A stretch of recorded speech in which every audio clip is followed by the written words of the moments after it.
Happy Valentine's Day, everybody. I think Lyft had a special Valentine's Day present for the Bears last night when they announced something that was 10 times bigger than their actual projected revenue. But, what did Yogi Berra say? There's lies, there's damn lies, there's statistics, and then there's CFOs. Bang! Now, our producer tells me, Pete, that I can't say CFOs lie.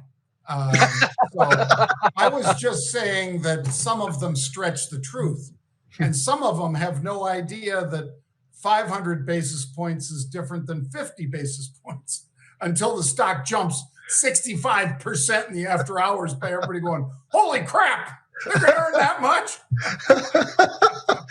Well, anytime you can have a Yogi Berra quote, John, it's worthwhile. So, one of the greats, one of the all-time greats for sure. But a lot of weird stuff going on in the markets. And yesterday, John, we witnessed a pretty good sell-off. Today, trying to bounce and hold a little bit, but not doing as well as we were at the start of the day. That's for sure. As we get to the midday, now all of a sudden a little bit of angst is in the air. Yeah, and he, by the way, folks, is Pete Najarian. I'm Jon Najarian. This is the Rebel's Edge. Jared Wenkman is handling all the difficult tasks of our voices, the view, as well as all the stuff that's running down this side of the page, Pete, all of the topics and so forth. But let's dive right into Macro Minute, Pete. Let's do it. A lot of financial shows, at least they call themselves financial shows, they're really more like hush puppies, and not the shoes, but the thing that you get at the all-you-can-eat place that's supposed to fill you up so you don't eat the expensive shrimp. We give you the expensive shrimp. But, I mean, oh my gosh, Pete, today, Austin Goolsbee, this clown, who, was a University of Chicago teacher. He was also president of the Council of Economic Advisors under Obama, and now he's the Chicago Fed president. He said, don't get all amped up about one hot CPI print. I seem to remember him getting all jazzed up, Pete, whenever we have a low CPI print, basically saying, that's it. The Fed's done. We've done our job. Everything's hunky-dory. But one hot print, and he says, just ignore that. It is amazing how they can twist it so quickly, isn't it, John? I'll just say real briefly, you're right. We're looking at the Fed still, but a little bit of the eye is getting cast back over towards earnings. And I think that's why this morning we had that nice bump, at least early. Now, can we hold on to that? Time will tell. We're not seeing it in the Dow, which has flipped around a little bit, but we are still holding up decently in the NASDAQ. So I think from a macro standpoint, I'm just going to say we're sliding from that CPI a little bit closer to a focus back on earnings. But that CPI number is certainly something that people are concerned about. Well, and then, Pete, we have fantastic futures. Fantastic futures. Well, fantastic futures are certainly fantastic if you had Bitcoin or a number of other altcoins that are moving up with the Bitcoin surge. Broke 50,000, broke 51,000. Pete, in the Asian market overnight, it touched 52,000. Yeah. Well, right now it's about 51,600. So that is going to be my fantastic futures. And by the way, those futures do trade at the CME, among other places, Pete. Yep. And Terry Duffy and those guys doing a magnificent job over there. I'm going to just talk about from the futures part of it all, John. How about the VIX? I mean, we talk about volatility all the time. We talk about some of the movements that we see in the markets and so forth. Friday, it was 13. Monday, it was 14. Tuesday, it hit 18. And today, we're back somewhere closer to the 14. So it's something I think we all should be very well aware of at all times. And I think we were seeing a little bit of that today, where I saw at least some out there taking advantage of this big spike that we've had. Now, I say take advantage. It doesn't mean it's over, but those pops up towards 17, 18, I think there were some folks out there that were using some of that higher volatility to kind of manipulate themselves into some positions going in a little bit further out in time. Certainly, it is good to see people actually paying attention to what some of the market inputs are, Pete. Yep. All right, let's talk about Robinhood, who robbed from the rich and gave to the poor, allegedly. Well, Robinhood itself has been pretty poor in terms of performance, Pete, but the stock was up pretty strong today. Trading activity rebounded. Monthly active users, or MAUs, have definitely exceeded expectations. And that's a good thing for trading in general, but obviously for Robinhood and anybody who happens to own that stock. They hit 52-week highs. John, you already nailed it with the MAUs. I mean, that was a beat. They beat expectations by a lot. And then you look at deposit growth, that was strong. Earnings beat, revenue beat. So they no longer at a loss. They actually had earnings of 3 cents. So when we look at this report, there's a good reason why this stock's at 52-week highs today, or at least hit 52-week highs today. By the way, first 90 minutes, 40 million shares traded, John. An average day trades a total of 14. So they did 40 million in the first 90 minutes. Pretty busy day going on there. There are some shorts, not huge, 3-4%, but enough where you could understand why it hit 52-week highs based upon that. And they do have a pristine balance sheet. When you take a look at that sometime, take a look at that, because they can weather some storms along the way as well. Yeah, well, and they're pushing ever closer, Pete, to profitability. Yeah. But they've been around a long time, and they're really not printing a lot of money. That's why it's a $13 stock, I guess, Pete.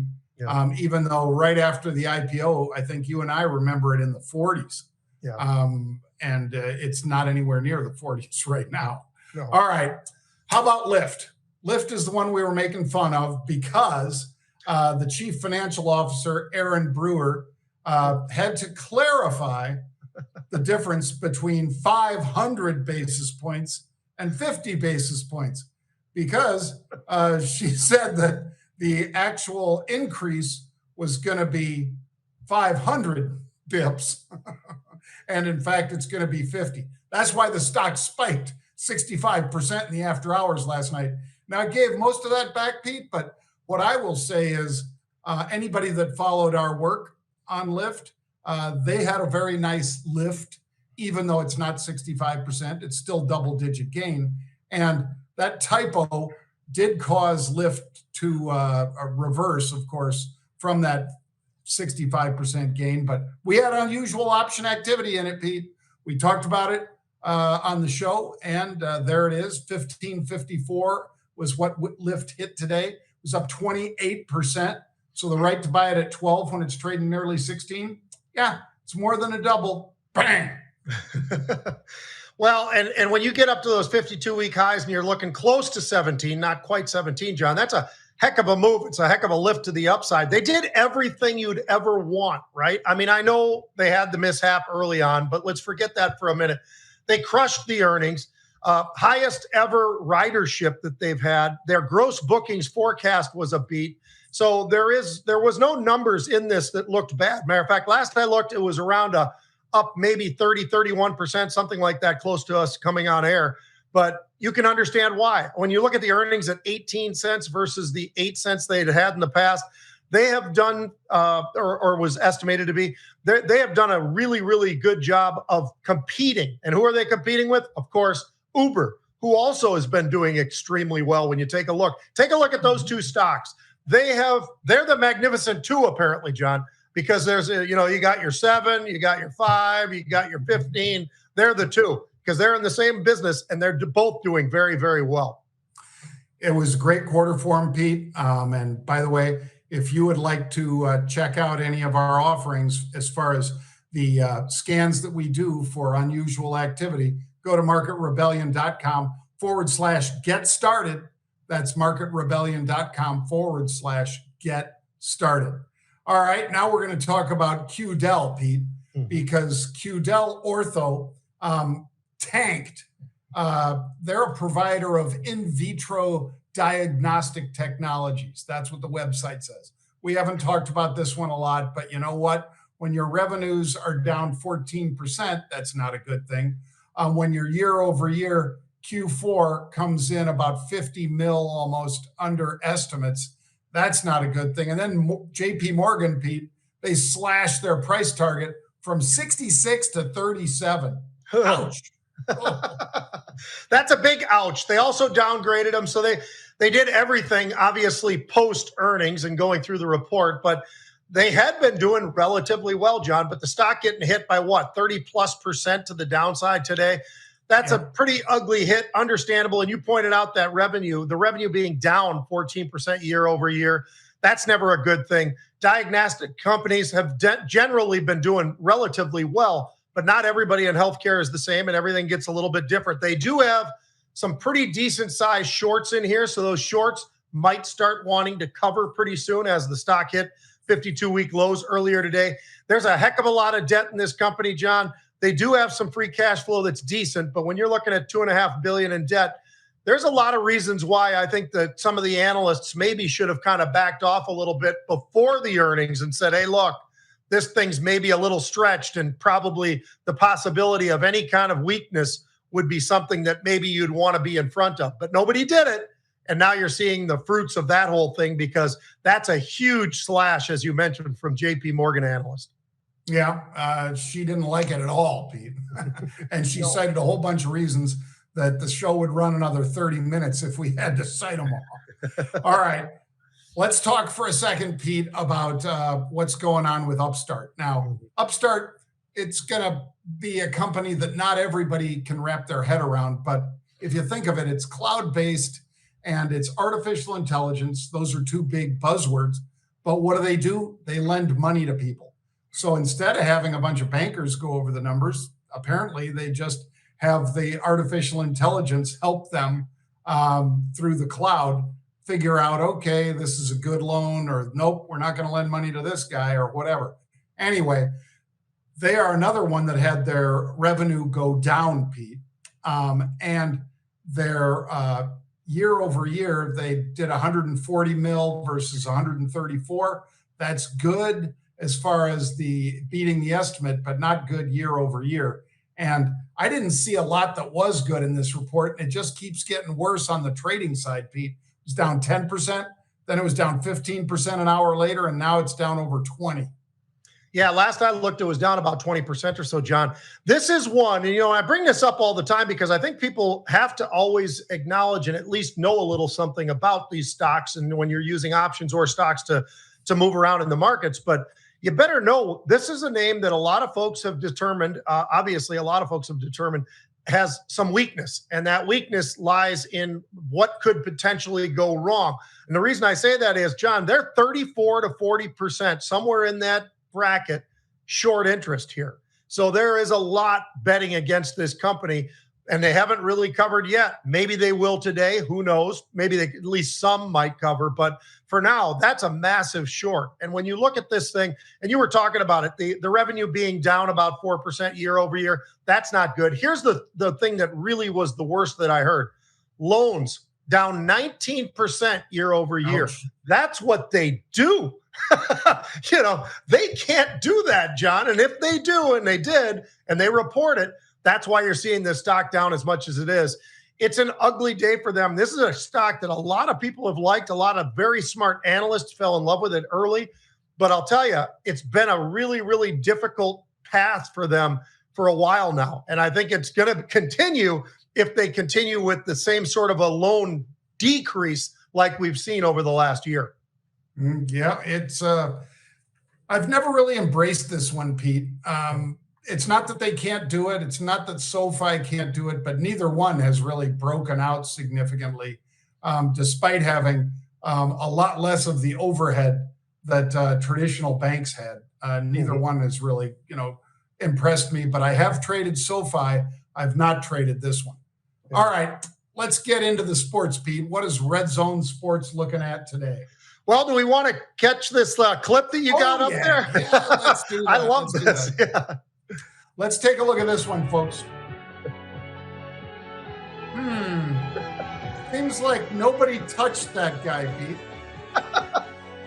It's kind of a problem when your right tackle doesn't block anybody. Yeah, the right tackle, for some reason, slides to the outside, knowing that there is a guy directly in front of him. Well, folks, that was a clip from the Super Bowl. We know some of you listening through Podcast One and other podcasting services can't really see what we're showing to people that can see the full video, but the offensive tackle, the right tackle for San Francisco, for some inexplicable reason, slid to the outside, where there was already a blocker handling the defensive end. Now, I have no idea why he would do that, Pete, because literally he leaves unimpeded one of the beasts in Kansas City's defense, Chris Jones, a straight path to Purdy. And he's got like 3 steps. He's going to hit him on the 3rd step, and Purdy's got to get rid of the ball. So, like you say, he couldn't even see Ayuk. Yeah, and you know, John, you got to give some of it to the genius of Kansas City, because throughout the game, if somebody watches it as crazy as I do, there were multiple times during the game where there were 2 defensive linemen on the field for Kansas City, because San Francisco completely gave up on the run with McCaffrey. And so they were going for the passing plays, right? Now they only have 2 defensive linemen. They've got linebackers and safeties all coming in from different angles and stacking it all up with 5 or 6 players on the other side of the offensive line. The offensive line doesn't know who to block. And that was the problem. They couldn't figure out who exactly. They know the 2 defensive linemen, they're going to probably come. But they don't know which safety, which linebacker, which what is going to actually finish it off. So it becomes a very, very complex thing for the offense. And that was great coaching by the defensive coordinator of Kansas City. We talked about him yesterday. Brilliant guy, did a great job. And if anybody wants to give Brock Purdy flack, he didn't have time to see Ayuk. He never even had a moment. He had to get rid of the ball as quick as he could, John. And that wasn't the only play. You and I saw a lot of plays like that. And on the flip side, we also saw Kansas City's offensive line. That right tackle, I think, led the team in tackles, because he was literally tackling guys that were coming in. And that, for the folks who don't understand that, offensive linemen can't tackle people. He might have led the Kansas City Chiefs in tackles on the Super Bowl. Yeah. So, Bosa, Pete, I can't believe that other than, of course, the NFL doesn't want to be embarrassed by saying, God, your officials suck. But they do. They suck. You're watching this. And so this play that we showed you guys, those of you who can see it, this play, he could have completed a touchdown pass. Purdy could have, to 2 receivers that were wide open. But again, his offensive lineman, even in a zone blocking scheme, should not have slid to the outside unless he had coverage, somebody else coming to the inside. Now, I can't imagine that you'd think you could do that, because that's more or less like a trap play, Pete, where the one offensive lineman moves and the defensive lineman, his eyes get as big as saucers and he's running straight ahead, and then bang, from the side, he gets taken out by the guard or the tight end or whatever it might be. There was no such play occurring here. And then to your point, Pete, with Kansas City going for that touchdown to win the effing game, Bosa is held for a good 1.5 seconds, maybe 2 seconds. And then as he tries to scramble to the outside to keep Mahomes from being able to run to the end zone, he gets tackled, and instead Mahomes just pops the ball over, and the game's over. That was horrible officiating. If it was that way on both sides, I get it. But I remember that big guy, Trent Williams, getting 2 penalties in a row. And meanwhile, nobody from Kansas City's holding anybody. Nobody's tackling anybody. It was a joke. Liked the game, but hated the officiating. Yep. And it's always too bad when they are, you hope for games that they aren't involved, to be honest with you. All right. So we're going to jump on to Rebel Sports, and to start it off, some of the records, John. The betting record, $185 million within the Nevada sports books. The previous record was set in 2022. So people are gambling a fair amount in the last couple of years. And this is another new record. TV ratings, 123.7 million viewers. It's the longest Super Bowl that was ever played. It had an overtime. 25-22 was the score for those who didn't really pay attention, with the Chiefs. At one point in time, John, 202.4 million people were watching the Super Bowl. We don't know exactly when. I didn't see that information, but that's another unbelievable number. So I guess the question I've got for you is this. Is KC lined up for a three-peat? Because they did it last year against Philly. They did it this year against San Francisco. What do you think? Are they going to be able to hold on to those players? Because Kelsey's going to be 1 year older, obviously. And Mahomes' age is probably not a big deal. But you start looking around and looking at some of the players and whatever, and those that are the biggest contributors. What do you think? Does Kansas City still sit there right away? And right now, would you speculate that they would win 3 in a row? I think they have to be the odds-on favorite because of Mahomes, not because of Travis Kelce, not because of Chris Jones, but because of Pat Mahomes. Yeah, the guy is just that good, and I don't know how you look at it any other way. He has, you talked about it, I think, yesterday, Pete, how he's blowing away the GOAT. Did you ever think anybody'd blow away Brady? Well, this kid's been in the league, 6 or 7 years now? I think Pete? it's 7 now. Yeah. 7, and he's been to the Super Bowl, only lost once, won 3 times, 3 times total, 20, 23, and 24. I mean, he is the guy, and he put the team on his back in the second half, or they wouldn't be there. Even with the Zebras giving them every break, they wouldn't have been there if it wasn't for Pat Mahomes. His decision-making is amazing. He and the head coach really obviously get along, which is why I think that everybody who thinks Andy Reid's going to walk away, I think they're probably wrong. I think he enjoys it too much now still, John. So I think you're right, too, by the way. When you look at it, there's a reason he's the MVP. When just the fourth quarter drive alone, he ran the ball when he needed to, and it was smart. He scrambled when he needed to, and that was smart, and then still was able to get those passes downfield. They just did a great job of doing what Kansas City does, right? And Pat Mahomes has been the guy leading that for a long time. All right, John, how about one more? UFL, and then we'll jump. Can it work? And I say that because of this. I actually played in one of these leagues, right? I played actually in the NFL, played in the CFL, and I also played in the World League of American Football. So I've played in leagues outside of the NFL. You have played with the NFL.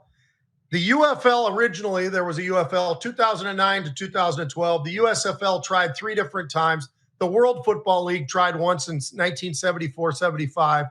The XFL 2001, 2020, 2023. WLAF that I was part of the NFL Europe 91 through 07. But John, let me ask you this. So we've got the UFL, we got the Rock, you've got the USFL and the XFL coming together, and they're going to have some interesting matchups against one another, although they're all one now. But what do you think? Can the UFL, can these guys make money? The XFL, just as a number, last year lost $60 million on their, initial run for the first year. And the ratings started off pretty good, and then they kind of drifted lower. Is there room in spring for football? What do you think? I think there is, Pete, but I think in order to get the buzz and the people, just like soccer, I mean, these days, soccer, it does fairly well, at least men's soccer. I know the Women's World Cup does well and might do well overseas. I don't know those numbers. But in soccer, when it started in the United States and they put professional teams like the Minnesota Kicks, which I remember, the tickets were super cheap. And I think they got to be super cheap because you got to build a fan base. Nobody knows these guys on TV. It's not the University of Georgia. It's not USC. It's not Alabama or Oklahoma. So there's a lot of kids on those teams that fans don't really know necessarily, but they know the entity. They don't know any of these entities, Pete. So you got to build a fan base. And quite frankly, when you and I were growing up, I remember walking into Raiders games because we grew up in the Bay Area, folks. If we went over to visit our grandmother on a Sunday, we'd walk into a Raiders game and they'd make you sit on the one side of the field where there was where the cameras were pointed at. The other side was completely empty. There was nobody. on the other side of the field, but you got in for free. Yeah. We literally, especially in the second half, you walked in for free because they just wanted some bodies in the stands. Yeah. I think they almost got to go there, Pete. I think it's got to be like a $5 to a $10 ticket. You don't need any of the skybox stuff or anything else. And they need to play in decent sized arenas, but not in, SoFi Stadium, for instance, or anything like that. Just, I'd say even small college stadiums while you build it up, because you don't need to see a whole bunch of empty seats. You turn that on, you're going to turn the channel. Yeah, I think when I played in the World League of American Football, John, it was pretty fun because there were the mistakes where they had like Birmingham, huge stadium. There's no way you're going to fill that up. But for instance, with us, we played in Sacramento. It only holds about 20,000. So they could actually get people in there. And it looked pretty full, even if it wasn't. So I think you're right. They've got to have the right look, the right stadiums. Obviously, TV helps, but they've got to have some names. They do have names and coaches. Bobby Stoops, you got Todd Haley, you got Wade Phillips, Anthony Beck, Skip Holtz. So they've got some good names there. But I think somehow or another, John, they've got to be able to, maybe the NFL should work with them with certain players that they think that they want to kind of graduate from there over or something. Some names that, to your point, name recognition is a big deal. And that's what brings people in. But if it's a quarterback that nobody has ever heard of before, that makes it a lot more difficult, right? So there are some tweaks that they need to make. And I don't know if they're willing to make them. And maybe the NFL is not willing to make those either. But either way, I'm starting to get more and more onto the camp of I'm not sure spring football works. Well, obviously the NFL is expanding its reach, Pete. They're going to play in Brazil next year, which is crazy, but they're going to play down in Brazil. Obviously, they've played in Germany. I don't know if they've played in France, but they've definitely played multiple times, multiple weeks this year in London. So, I think expansion is good for them. And eventually maybe there will be teams overseas that are part of the NFL or, beneath us to the south. But I think building a fan base is what this new league has to do first. So it's not a great get rich quick scheme. It's a get poor slowly scheme until you get enough people actually watching. Yep. It's all about TV dollars. That's what they need. You're right. Yep. Well, thanks for joining us, folks. We will be back tomorrow at 1 p.m. Eastern time. We encourage you guys to check out itsnotanoption.com, because if you go there, you can claim a free book. It's on us. Itsnotanoption.com. #1 business bestseller in 2024. Go check it out. Itsnotanoption.com. And then for you, it won't be an option to just trade stock anymore. At least you'll know that you could be making more money and taking less risk with options when you understand them. Itsnotanoption.com. See you tomorrow at 1, everybody.